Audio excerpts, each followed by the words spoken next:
always tracking, always alerting. This is Next Weather.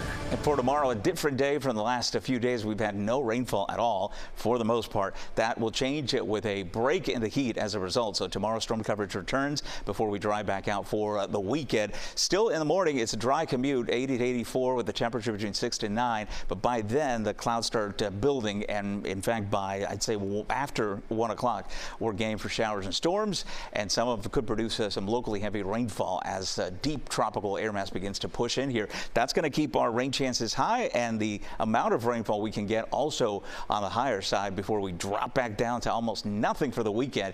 Typically in July, when you get that, it's a Saharan plume, and we're going to get that dust making a comeback. But in between, we're going to get this upper low moving in. They typically enhance not just coverage, but also the intensity of storms. And then with the tropical moisture, that will result in some higher rain chances, or some higher rain totals, I should say.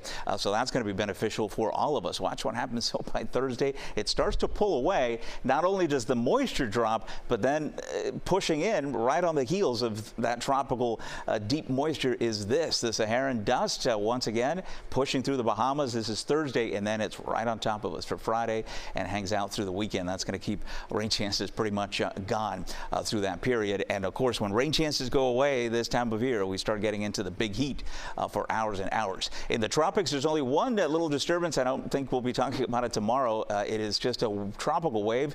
There have been numerous tropical waves. In fact, if this is the way this was presenting today and we hadn't had the coverage, I don't think the Hurricane Center would be even talking about it. But we've lowered it down to 10%, probably 0 for tonight. It is just enveloped in the exact same reason we're going to be dry for the weekend. All that dust. There is just no way this thing gets going. Say the dust wasn't there, we got strong winds upstream, or downstream, I should say, and that would take care of that. So it is quite hostile still for tropical entities out there, and we like that going into almost August now, right? No alerts for the Atlantic waters or the Florida Keys. We're looking good with even variable winds. The winds come down so light like that at 5 knots, they can kind of blow from any direction.